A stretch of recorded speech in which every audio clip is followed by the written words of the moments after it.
আসসালামু আলাইকুম। আলহামদুলিল্লাহ, অবশেষে আমি কোয়েল পাখির ডিম ফুটানোর জন্য ইনকিউবেটর তৈরি করে ফেললাম। আসলে ইনকিউবেটর তৈরি করতে কি লাগে আপনারা স্ক্রিনে যা দেখতেছেন, এখানে লাগে একটি হোল্ডার এবং তাছাড়া আপনার তাপমাত্রার জন্য একটি মিটার লাগবে, একটা আর্দ্রতা মিটার। তাছাড়া আরও একটি জিনিস লাগবে, যেটা হচ্ছে খুবই গুরুত্বপূর্ণ, একটা ককসিট অথবা অনেক জায়গায় কসকেট বলে এটাকে। আসলে এটার নাম আপনাদের এলাকায় কি বলে অবশ্যই কমেন্টে জানাবেন। এবং আরও অনেক অনেক জিনিস লাগে যেগুলো আপনারা স্ক্রিনে দেখতেছেন। তো যাই হোক, প্রিয় দর্শক, আমি কিন্তু ভিডিওটা ইনকিউবেটরটা বানানো শুরু করছি, কিন্তু আপনাদের ভিডিওটা দেখাবো, কিন্তু আমি দেখাতে পারতেছি না, কারণ আমার ক্যামেরা ধরার জন্য তেমন কেউ নাই। তো যাই হোক, ইনকিউবেটর বানানো শেষ করে তারপরে আমি ইনকিউবেটরের ভিতরে কোয়েলের ডিম ফুটানোর জন্য আমি ডিম বসিয়ে দিলাম।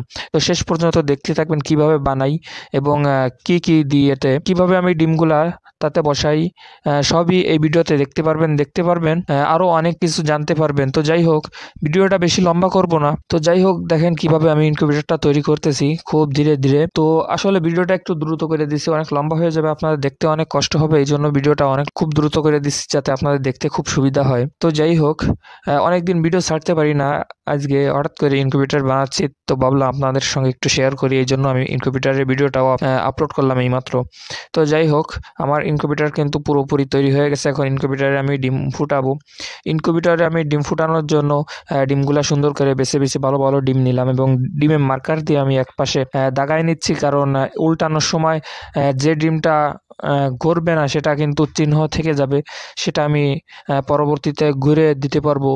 তো যাই হোক, ডিম বসানোর পরে প্রতিদিন কয়েকবার করে ডিম ঘোরানো লাগে। তো যাই হোক, ভিডিওটা এইটুকুই। ভালো থাকবেন, সুস্থ থাকবেন, দেখা হবে অন্য কোনো ভিডিওতে। আসসালামু আলাইকুম ওয়া রাহমাতুল্লাহি ওয়া বারাকাতুহু।